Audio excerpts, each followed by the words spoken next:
I'm in CNN on Twitter, and you guys are really weighing in on this. Thank you so much. So let's continue to talk here. Some Muslims believe there should not be any depictions of the Prophet Muhammad, period. End of story, not up for discussion. However, the way a country of Christians use Jesus Christ on film is a bit different. Jesus. Yes. What? What? What? Yes. Jesus. What? Yes. What? You said what? What? Nothing. A little parody on the history of the world by Mel Brooks, but a clip highlighting a much bigger discussion. How is it that images of Jesus can be made into parodies, but not the Prophet Muhammad? Bishop Jim Swilley here in the studio with me in Atlanta, and then Rabbi Shmuley Boteik in New York. We just know him as Rabbi Shmuley. First to you, Rabbi. Thanks to both of you, by the way, for joining us. Not everyone loves to see Jesus parodied, but it's certainly more accepted than Muhammad. Why is that? Is that question to me? Yes, Rabbi. Oh, I'm sorry.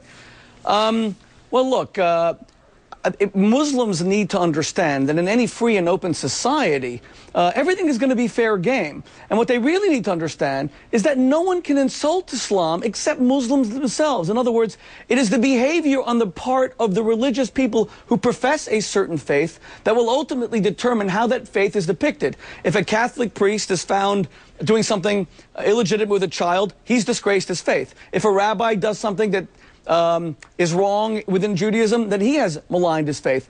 Those who go out and burn embassies and do so in the name of the Prophet Muhammad, they're the blasphemers, not some idiot with a camera with B-list actors out of Hollywood who's uploading a clip onto YouTube.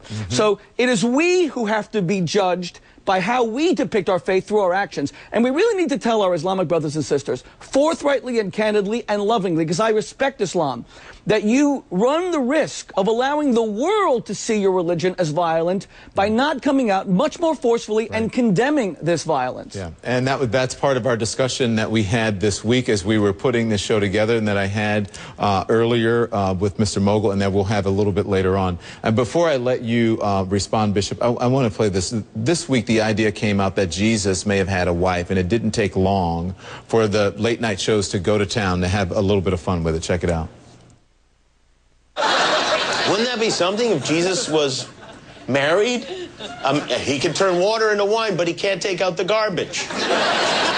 Maybe Jesus wasn't even his name. Maybe that's just what his wife used to yell every time he came home late, and it stuck. Well, now, Jesus, it sounds like maybe I got you at a bad time, so I'll check with you real soon, okay? Hey, take the Chargers -1.5. It's my lock of the week. Okay. Thank you. Will do, Jesus. Jesus was married. That is some pure, uncut sitcom bait.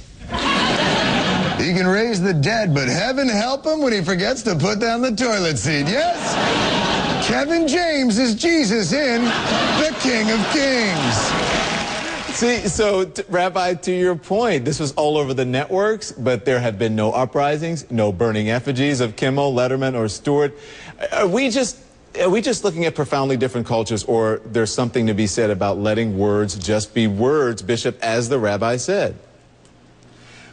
Well, when I see those, I can't help but laugh because those guys are hysterically funny. When I watch any portrayal of Jesus from anything, even my boys like South Park and a lot of those very irreverent Family Guy, those guys that are really even R-rated, but they have Jesus parodies on it. But to the rabbi's point, it's only you. If you laugh at it, then you laugh at it. You don't have to be offended. Right. By well, something. for me personally, they're not really talking about the Jesus that I know.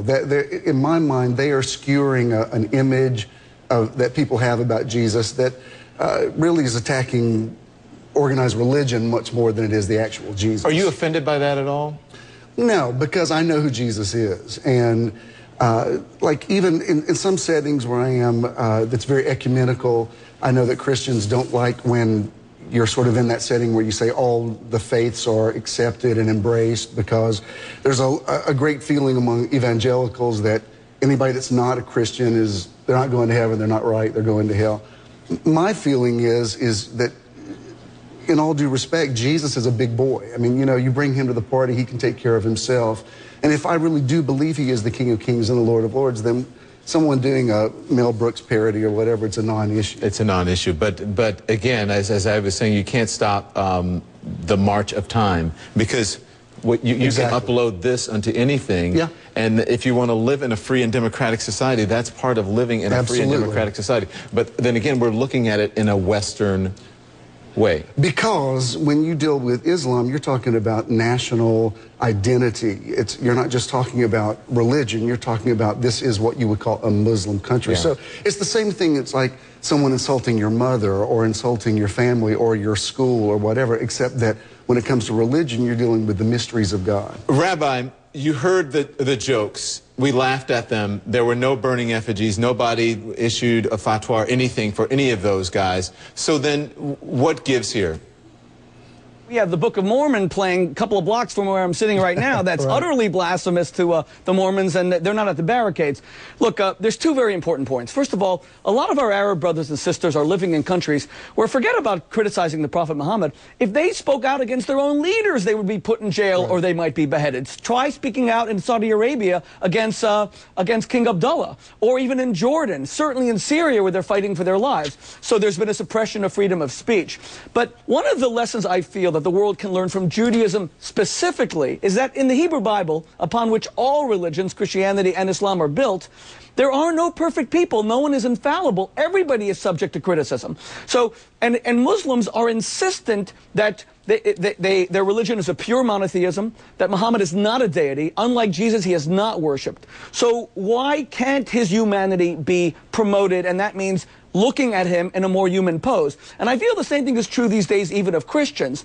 I have long argued, and I wrote a book called Kosher Jesus, that says that Christians would be perhaps slightly less judgmental of the great cultural wars in America, on abortion, gay marriage, if they looked at the humanity of Jesus a little bit more, as opposed to simply his deity. Absolutely. Every person in the Hebrew Bible is fallible. Every person in the Hebrew Bible makes mistakes. God is critical of them. God Almighty, Moses, our greatest prophet, can't do what every Jew today can do, go into the promised land, because he sinned. So we've reached a stage where we are dismissing the humanity of religion because we can't humanize the people who brought those religions into existence. And Don, it's a scary time because religion's becoming violent, judgmental. It's scary.